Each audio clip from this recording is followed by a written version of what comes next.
एकूणच आता हे वर्ष इतर सर्व वर्षांपेक्षा वेगळं आहे. प्रत्येक वर्ष मान्सूनचं वेगळं असतं.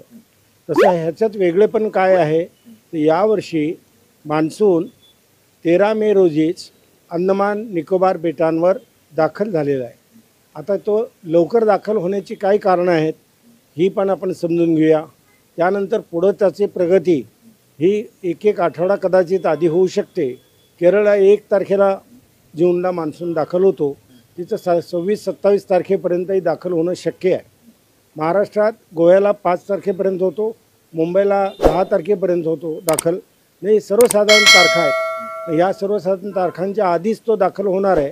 कारण 27 तारखेदरम्यान जर केरळाला दाखल झाला तर 1 जूनच्या दरम्यानही तो गोव्याला दाखल होऊ शकतो आणि मुंबईला तो 10 तारखेच्या ऐवजी 5 तारखेपर्यंतही दाखल होऊ शकतो. आणि त्याचबरोबर उर्वरित महाराष्ट्रातलं जर त्याची प्रगती पाहिली, विशेषतः मराठवाडा आणि विदर्भात, तो 15 तारखेपर्यंत पूर्ण व्यापतो. तो आता यावर्षी 10 तारखेपर्यंतही व्यापेल. याचा अर्थ सरळ असा आहे आणि ही कारणं अशी आहेत की एकूण हवेचे दाब कमी झालेले आहेत महाराष्ट्रावरचे. ते 1006 हेक्टोपास्कल बरेच दिवस हवेचे दाब आहेत. त्याला कारण त्याच्या आधी जे तापमान वाढलं महाराष्ट्रामधलं, ते तापमान वाढ जी झाली त्याच्यानुसार हवेचे दाब कमी होतात. तापमान वाढलं की हवेचे दाब कमी होतात. त्याप्रमाणे 1006 हेक्टोपास्कल इतका कमी हवेचा दाब झाल्यानंतर वारे वेगाने महाराष्ट्राच्या दिशेने येऊ लागले. आता महाराष्ट्रावरती त्यामुळं आता जो पाऊस होतो आहे तो आणखीन 8 दिवस असंच चालणार आहे.